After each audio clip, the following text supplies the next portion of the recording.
Hey, good Friday to you, Cross Park. I wanted to send you a quick leadership update as we're heading into Palm Sunday and Holy Week, as we're heading towards Easter.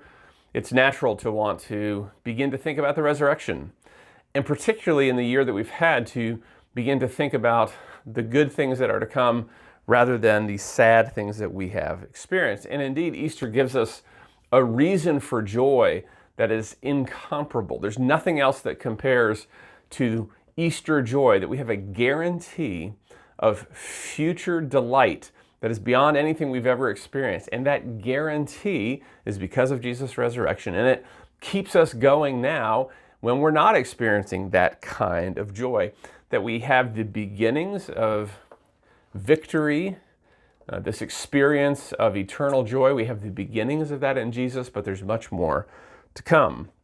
But the reality is that the resurrection, the Easter story, only happens after lots of suffering and after death. So as we head into Holy Week, I think it's good for us to reflect on this most difficult year that it's been for many of us, and to consider how we think about that in light of resurrection.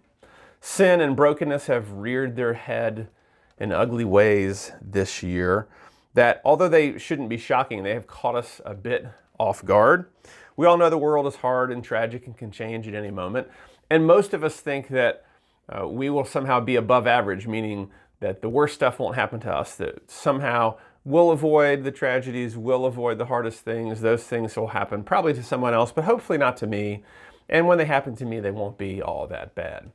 Now, everyone obviously has not had the same experience this year of COVID. It hasn't been entirely bad for plenty of people, and yet none of us can look at our world, in addition to COVID, all the other things that we've experienced this year in our political and cultural realms, and say, hasn't really been that bad. It's been a difficult year.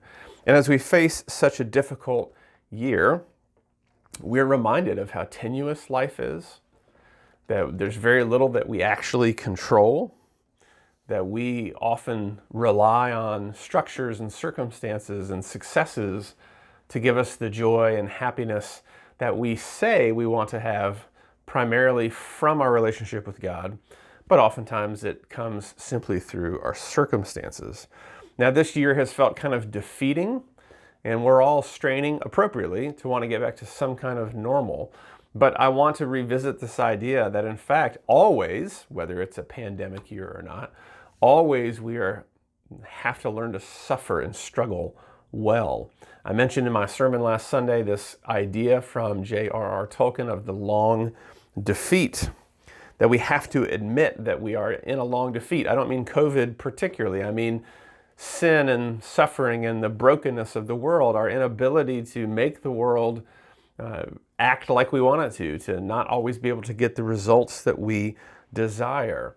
And until we admit that we're in a long defeat, until we lean into that, it'll be very difficult for us to find true spiritual contentment, or we will be happy to settle for contentment in the wrong kinds of things. However, when we know we have no control, when we know we're simply going to suffer, we're going to lose, there are going to be defeats, we're not going to be successful like we want to be, then we are able, in the quote my favorite quote of the week, we're able to offer a love unrestrained by success or timetables or ambitions. Now, that kind of love is the love that Jesus gives. That kind of love is hard to find, and that's exactly the kind of love that we need. So as we head into Holy Week, it's good to reckon with the things that we'd rather not. Suffering, weakness, human frailty. In so doing, we can give up our need to chase outcomes, to chase success, to chase control, and we can look to Jesus' resurrection, knowing that his resurrection and the power of his resurrection and the kingdom that's coming by that power is the only hope for a world that's addled by death and evil. So I want to invite you to come join us this Sunday. Jordan will be preaching as we continue our series on the book of Ephesians. This week we are in chapter 3, verses 14 through 21, and Jordan's sermon title is A Prayer for the Week. How appropriate as we head into Holy Week, as we look towards Good Friday, as we consider the death of Jesus and his suffering for us, that we would consider what the Lord of all strength and power and glory, what he has to offer to us. So I invite you to join us Sunday morning at 11. I invite you to join us every week if you can in the parking lot. We're going to let you know the weather does look a little iffy this Sunday, surprise. And so we will let you know by 9 a.m. at the latest if we have to cancel.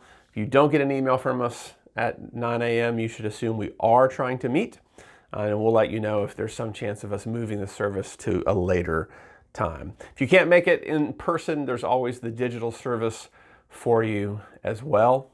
We look forward either way to being able to worship the resurrected Jesus this and every Sunday together. Thanks, Cross Park. Hope you have a great weekend. We'll see you Sunday.